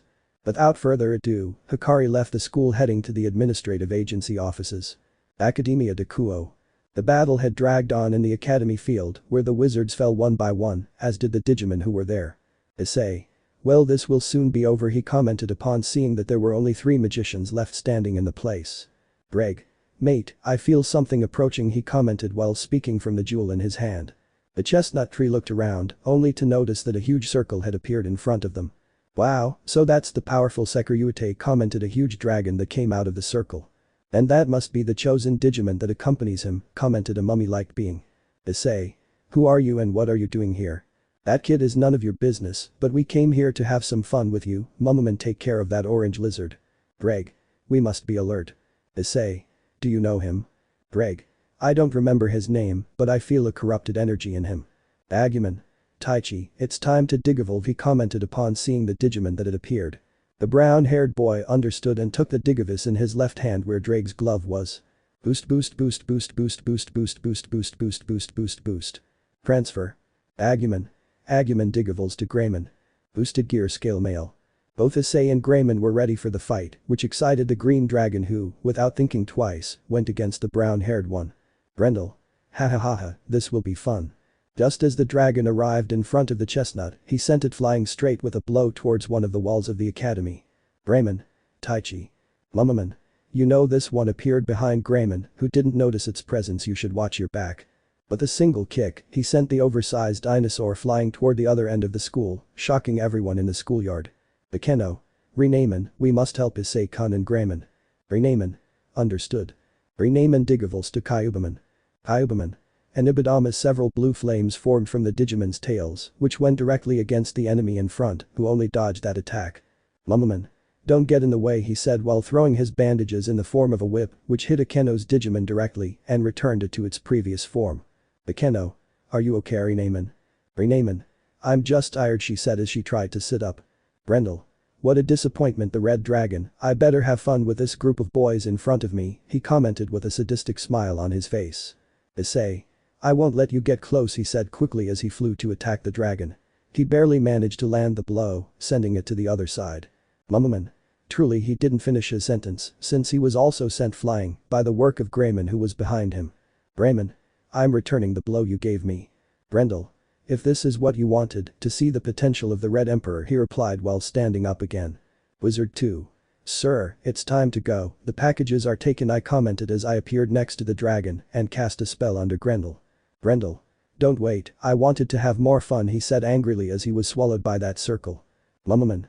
We'll see each other another time, chosen child, he commented while he was also transported through that circle. The others looked where the Chaos Brigade members were, while they went for an Issei who at that moment was breathing rapidly from the blows he received. Issei. Damn, these blows are stronger than the ones Seryarg normally gives, he commented while trying to stand up. Agumon. Taichi, he had been helped by Wizardman, who was holding him by the shoulder. At that moment, the rest of the student council arrived where their king was, with a look of anguish on their faces. Sona. What happened? Zenobia. Have you seen Kaneko-chan, Gasper and Ravel-san? The others put on a face of anguish, something that Issei noticed while he was helped by Saji and healed by Asia herself. Momo. Sona Kaicho. To the end. Momo. Ravel-sama, Kaneko-san and Gasper-chan were kidnapped. Upon hearing this, the brown-haired man looked down and without any reasoning hit the ground hard, creating a huge crater. Issei. Damn, they took them away and I couldn't do anything. The others' faces were saddened by what had happened. But what they didn't notice was that there were 3 students hiding who saw everything, and their faces were ones of complete shock. Adeba. The other chosen children of the first generation were gathered and ready to go after their classmates, Generation 02. Sora. No one's missing anymore, right? Mimi. Well, except for Takeru and Yamato, the rest of us are ready. Bashiro. According to the signal that the agency intervened, Daisuke and the others are going to the city of Kuoh, the same one where the Digimon signals had been reported a few days ago, he said, while showing the moving signals through a tablet, but right now of the large number of signals that there were, only a few remain. Himikawa. Well, let's not waste any more time and go follow that signal right away. Maybe it's the Digimon we've been searching for. The others nodded to what the person in charge said, and without wasting any more time and of course with the resources that the government gave for the investigations of the digital world, they left in a private jet that could not match the speed of Imperial Draman, but at least it was fast. Hyoudu's mansion. In the living room we can see Issei along with Agumon being healed by Asia, since they received the worst part in the fight against those of the brigade. While they were being treated, Sona, her partner, Ria's partner, and Arena were talking about what had happened during the attack. Sona. I already informed Razor of what happened, he will try to finish his pending matters to help us at that moment to Agumon, who was eating a custard pudding in a hurry. Now could you tell me what kind of creatures those are? Akeno. I really don't know if. Issei. It's the best, she already saw them and well, the Alliance is aware of everything, he said while settling into the armchair. Issei. Let's see, let me start by revealing my real name, my name is. The brunette began to talk about all the adventures he had in the Digimon world at the age of 10, from how they had avoided the catastrophe of the fusion between both worlds until the moment he was framed and betrayed. He also explained how Agumon, his loyal companion, had suffered the same fate until he came to the Hyoudou family. He also explained why only Ria's pair had Digimon partners. Saji. Is a bigger catastrophe coming? Issei. From what we saw today, the Chaos Brigade and all the factions that support it are working with those Digimon who seek to fulfill their goal. Sona. And what would that be? Issei. That's what we must discover, we have no idea what they want, but one thing is certain, they will seek a greater power to achieve their goal. At that moment, a huge gust of wind appeared near Issei's house, alerting the others, and they fled the yard. But before they could see what had happened, a huge light blinded everyone there. When they regained their sight, they could see 3 boys along with their Digimon partners. Issei. Daisuke. What's wrong? Why did you come? Daisuke. Taichi-senpai, I'm sorry for coming this way, but Iori detected too many Digimon presences in the area. Iori. Were they attacked? Asia. Unfortunately, our friends the girl began to tear up in sadness. Issei. They were mostly adult and child Digimon, but there was one that easily beat Greymon in one hit. Ken. Do you remember what it was like? Issei. He was like a mummy with weapons. The 3 were impressed because the description was of an old enemy they had fought in the past. Daisuke. But it was more than obvious, if the evil Genai is behind all this, it is logical that he will bring back old enemies of ours, he commented while putting his hand on his chin. Issei. Anyway, we must go rescue our Kohai. Daisuke. That's why we came with you, senpai, too. Sona. Coughing discreetly, Issei-kun, could you tell me who they are? She said with a slightly annoyed voice while observing the newcomers. Saji. Issei-kun. Was his thought as he cried tears of blood. Issei. Well, from what I told you a moment ago, they are also chosen children, but they are from the next generation. Momo. That stuff, as children, no longer fits, truthfully she whispered to Haruko, who was at her side. Haruko. Yes, that black-haired boy is very handsome, and so is that Daisuke. Issei. Let me introduce them quickly, they are Daisuke, Iori and Ken. Guys, I present to you Sona Sitri, she is also a high-class devil like Rias, and the boys in the back are her equal. All of Sona's parody froze upon seeing how they were introduced in such a simple way. While Sona and Tsubaki were in shock, the brown-haired girl just revealed the supernatural world in a simple way. Issei. In case you're wondering, Sona-san, they already know about the alliance, even your sister wants to use Daisuke's partner for her program. Saji. Sona-san. In Saji's subconscious, he was already foaming with rage at the way the two boys were talking to each other. Sona. Did my sister know? Rias dear and the chosen boys nodded their heads. That fool. Ken. Well, Miyako is also missing, she is our classmate and my girlfriend, he said while blushing when saying the last thing. Momo. Damn, he has a girlfriend. Ken. By the way, where is Miyako? The boy asked with concern. Akeno. Don't worry, she's with Butchu in Romania, the Azazel cadre is with them. Issei. Anyway, we have to go look for the others, and something tells me that there will be more dangerous enemies besides the rebel magicians, and that dragon that left me like this. At that moment I look at Agumon, who was finishing his 9th dessert. Hey, do you think you'll reach the mega stage? Agumon. I'm not sure, Taichi, with that problem with the emblems and especially since you don't have yours anymore, we must reach him with another source of power. Greg. Partner, he said as his glove appeared, I will help the dinosaur larva achieve greater power. Agumon. Shut up, fat dragon, I dare you to come out, you can't. Greg. Miserable mutant Cheeto, he said it angrily. Daisuke. Excuse me, Asia-san. The boy approached the blonde and spoke to her in a low voice, are you always like this? Asia. There lately. The others just watched that scene with amusement while the brunette fell onto the couch, tired of all this. At that moment another circle appeared in the room where an elderly woman came out. The others were unsure who she was, but only one person recognized the newcomer. Roswis. Grandma Gondel. What are you doing here? Gondel. We need to talk. At night. The members of the occult club, the student council, and the chosen ones were in an abandoned warehouse area. Sona. Well, according to the report that Gondel-sama gave us, it is possible that the rebel magicians are in this area. The others nodded. For this occasion, I will take the role of king of both groups. Any questions? The others said nothing and just nodded. Sona. We don't know what we might find inside this place, from the rogue magicians to those creatures that knocked out Issei-san and his partner, so you two those mentioned paid attention will stay as our reinforcement in case something bad happens. Issei. Understood. Sona. Issei-san, your main role until I tell you will be to transfer energy to our companions, we just wait for 2 more people to appear. Akeno. 2 more people. Sorry Sona-sama, sorry I'm late, said a huge shadow that had arrived. The club members were alert to what would happen. Sona. Don't worry, we just arrived. At that moment I turned to see the others. I want to introduce you to my new tower. The boys were impressed by the boy's eyes. You can call me Luke Garu. Tsubaki. Nosotros le decimos Rugel-san. I've already checked the entire perimeter and it's ready for us to take action. That voice caused the skin of the entire occult club and the chosen ones to turn into goosebumps. It was a voice that made anyone shudder. The brown-haired man was searching for the source of the voice when a circle appeared. From there came a somewhat thin figure, but her clothing was what caught his attention. Issei. Unsegator de Almas. Sona. I want to introduce you to my new knight. My name is Benia, I am a former Soul Reaper. The figure landed in front of the others as he removed his mask. Beneath it appeared a beautiful girl who had a tiny smile. Benia. A pleasure. She turned to see where the brown-haired man was and her eyes shone. Without hesitation she ran to where he was and took his hands. Benia. Boss Up-Eye Dragon, it's a pleasure to finally meet you. Daisuke. I'm still not used to Senpai's nickname. Ken. I can't imagine if this reaches the digital world. Iori. Digi Up-Eye Dragon. Benia. Look, I have a lot of embroidery of you on my cape, please give me your autograph. Issei. Wow, I have a fan. Benia. Yes, you know I was against what my father and Hades-sama did against you, but I am grateful that my mother's blood is stronger, and that is why I can be part of Sona-sama's entourage. Issei. Sanger. Benia. Yes, I am half human, my father is a soul reaper, while my mother is a normal person. It's a good thing her blood was older, and only 1 piece of horse was required to be here. Sona. Well then we do this, Benia and Rugel, I'll put you in charge of the perimeter, no one who isn't part of the alliance enters or leaves this place. Rugel. Understood. Benia. See Jifa. Sona. Okay, let's go at once and prevent anything bad from happening. Dodos. See Kaicho. Without wasting time, the entire group except for the newcomers entered the abandoned warehouse. Issei. Kaneko-chan, Gasper-kun, Ravel-chan, I'm coming for you. Near the boys. The first chosen ones were watching the movements of their companions, but kept their distance so as not to be discovered.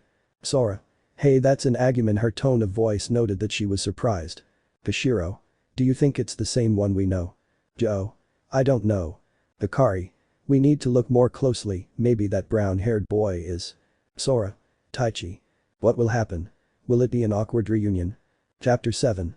Let's go to the Occult and Council Club, an old acquaintance returns. Abandoned warehouse. We can see the Occult Club, the Student Council, Irina along with Daisuke, Ken and Iori entering that place where they had detected strong demonic and digital activity. The boys entered the place silently hoping to find some sign of the evil magicians or Digimon that had attacked the academy facilities in the morning. Tsubaki.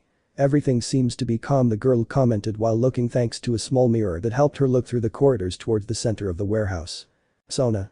We must be careful, as soon as the enemy appears you have the order to stop it, but avoid eliminating them.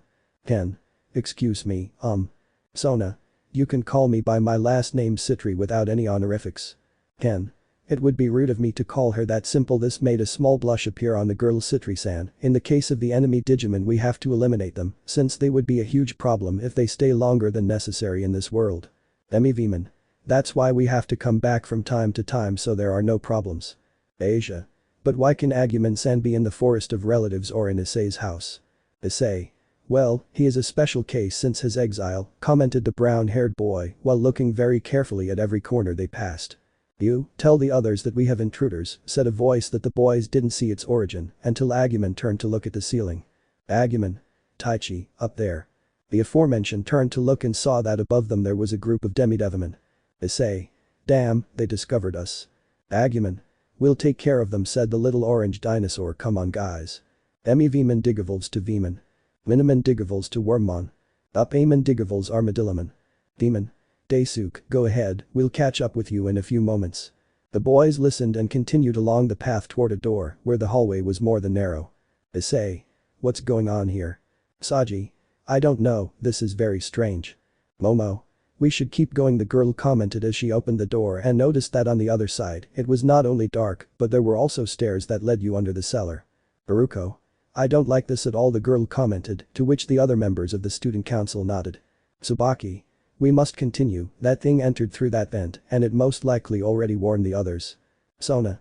Issei-kun, please start charging energy, something tells me we will soon enter battle, so the others be ready for the fight. Issei. Yes, Sona Kaicho. The others just nodded at what the council president said, taking out or preparing their power to start that fight. Outside the warehouse. Sora and the other chosen boys looked very carefully around the warehouse, looking for a way to enter the place where that friend brother childhood love could be. Sora. Come on guys, we have to see if it really is Taichi who went in there or not. Kashiro. In addition to investigating the enormous activity that takes place in that place, he commented while showing his tablet several points that several Digimon pointed out. Joe. Well, it's time to go, commented the boy with glasses as he was followed by the others. They had not advanced more than 5 steps when 2 shadows appeared in front of them, interrupting their path. Urgel. Sorry to bother you, young people, but this is a private area. Enya. We're going to ask them in the nicest way to turn around and leave the place, commented the Tender Soul Reaper, who at that moment was acting like a security guard. Hikari. I'm sorry, but we have to go there, my brother is there. Urgel. Brother. Hikari. Yes, his name is Taichi Yagami, and we saw that he is with his pet and entered that warehouse. Enya. I'm sorry, but we don't know this Taichi. Sora. But we're sure it was him, his brown hair gave him away. Enya. They must be talking about the Dragon Master, the girl commented in a low voice to her companion, who nodded at what she said. Urgel. I'm sorry, but you still won't be able to enter. As we told you, there is no such person here. Please, I'm going to ask you once again to leave. Both groups began to look at each other in a hostile manner, but suddenly the earth began to shake beneath them. Urgel. This power. Enya. Something's happening down there. Joe. What's going on? Amaman. I don't know, but you can also feel that tremor in here, he said, getting out of the suitcase he was already used to traveling with. Enya. What is that thing? Could it be a familiar? Urgel. Forget about that, we have to keep this from getting out of control. Quickly and without the boys noticing, the Soul Reaper appeared behind the boys and gently hit them on the back of the head, leaving them on the ground. Urgel. What do we do with them? Enya. Let's leave it in that cellar and we have to prevent more people from coming this way. They both nodded and grabbed the boys, forgetting the bag that Gammon was in. They left them leaning against the wall and headed back toward the ship. They didn't notice that their fellow Digimon, who were hiding, were shocked to see the movement. Demon. Did you see what just happened? Palman. No, it was too fast, poor thing. Pentiment. We should go check on the others, they also hit Gammon. The Digimon ran to help their companions, but they didn't notice that the ship Issei had entered disappeared. Adaman. Hey, where's Gammon? The little cat looked everywhere, only to notice that the space of the ship was no longer visible, and with it her partner. Interior of the ship. Minutes before that earthquake. After going to the underground part of the ship and fighting with some magicians, they had reached the main room, where one would think they had the boys from the occult club. Issei didn't think twice and opened the door of that place, only to find a scene that really threw him off. Issei. Machines. What's going on here? At that moment I heard a cry that left the brown-haired boy distracted. A few seconds later, the others arrived behind Issei and were also surprised by what was happening there. Akeno. What is all this? Issei. Ravel, react, said the boy, which caught the attention of the others as they looked to the side. There stood Ravel, staring into space, supported by Kaneko and Gasper. But what everyone noticed was that the girl was crying silently. Issei. Kaneko-chan, what happened? Kaneko. Senpai, all this. Issei. What? What's going on? Does it have something to do with those machines?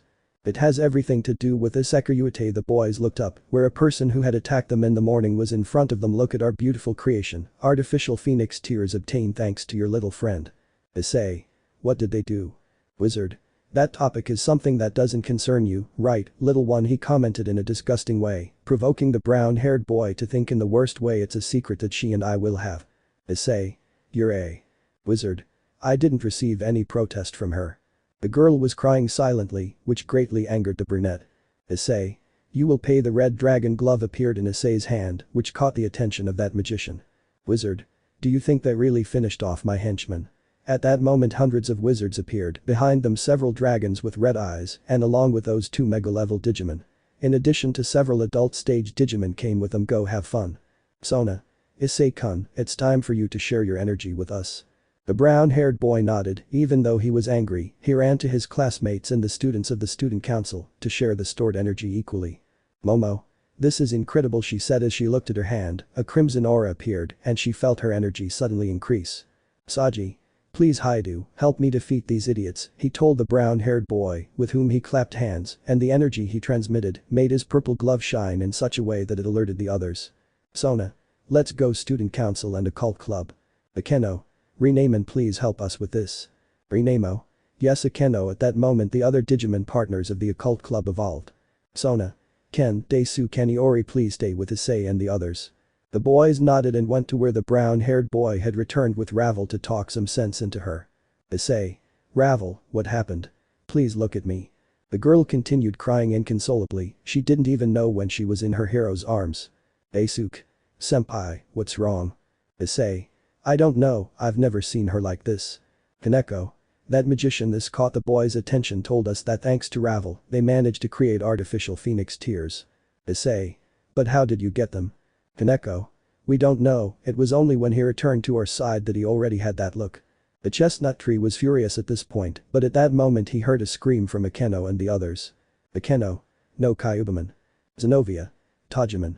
Out of nowhere a group of Kuwagamon appeared behind the girls, ready to attack both of them when they were distracted in helping their companions after being defeated by Mumamon. Akeno. Zenobia. Issei. Armadillomon. Don't worry, I'll help you against these guys, he said as he appeared and stood behind them. Armadillomon armored Digivals to Digmon. Digmon. I'll take care of the Kuwagamon. Mumamon. Hahaha, these guys were no good for me to warm up, commented that being while kicking Akeno's partner to the side. Then we will be your opponents, commented 2 voices that entered the room. Daisuke. Now Veemon. Ken. Wormmon, it's time. Veemon Digivals to X-Veemon. Wormmon Digivals to Stingmon. X-Veemon Stingmon DNA Digivals to Paildramon. The new being had appeared in that room, but for Mumamon it was a bad memory of those days. Mumamon. TSK, this guy appeared again. Without wasting time, they both began to attack each other with the weapons they had with them. On the other hand, Akeno and the others were trying to eliminate the magicians and the hundreds of miniature dragons that had come out. Akeno. There are too many of them, I commented while breathing heavily upon seeing so many enemies coming out of nowhere. They keep coming out. Asia. Don't worry Akeno-san, the girl commented as she took a golden sphere out of her hand. Help will be on the way. At that moment the sphere began to shine in a tinkling manner, bringing it to life. What do you need from me? Asia. Please Fafnir-san, help us with these enemies. Fafnir. You already know what the payment is to make the pact. The others were impressed that little Asia was in contact or had a contract with one of the Dragon Kings. Asia, all red to the point of fainting, went to the intimate area, surprising everyone with that act, then took off her panties without having to lift her dress and offered them to the golden sphere. Fafnir. Yes, the treasure of Asia, I will help you in this battle. Everyone, absolutely everyone was in shock seeing what the girl had done. Kaneko could only say a few small words. Kaneko. What a perverted dragon. At that moment, the golden sphere grew larger, revealing a large dragon. In front of them was the Dragon King Fafnir, who was looking down at the other dragons present. Fafnir. I'm going to protect Asia-san. Without hesitation the dragon flew towards the enemies in front of him and fight against them. The others continued with their respective fights between sacred rays from Akeno, Saji, who quickly absorbed the power of his rivals, and the knights who supported each other fighting, protecting their backs, including Arena, who being in the alliance helped for this fight. On the other hand, the Digimon also helped by fighting against several Kuwagamon and Skullsatamon who were on the side of the rebel magicians. Agumon. Taichi, let me go fight too. Issei. Good. At that moment the brown-haired boy touched his partner's sword and transferred it to him. Transfer. Agumon Digivals to Geogramon. Daisuke and his friends were impressed as a variant of the Greymon they knew had appeared before them. Issei. Come on Geogramon. Finish them off once and for all. The enormous dinosaur came to the aid of the Occult Club's Digimon partners, fighting fiercely while burning the insect-type Digimon.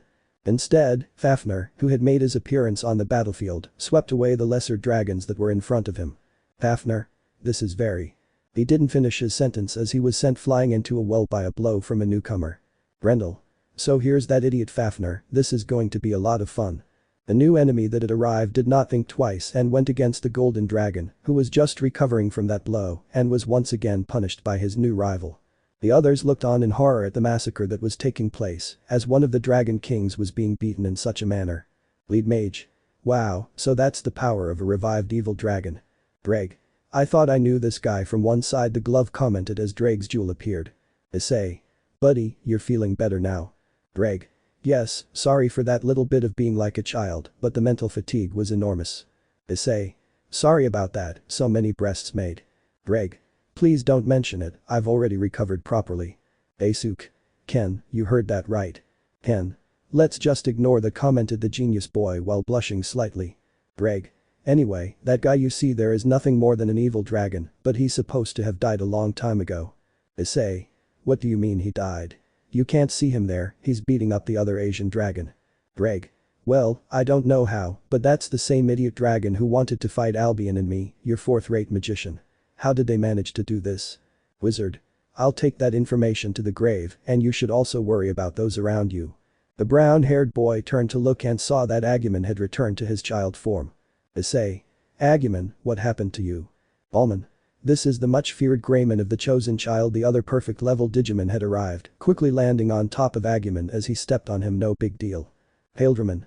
Damn you, I won't let you hurt him. He flew hastily upon seeing how Agumon was subdued, but was sent flying by a blow he received from Mumamon, with whom he was fighting. Mumamon. Remember that your fight is with me, idiot. Taking advantage of the fact that he was on the ground, he shot him at point-blank range.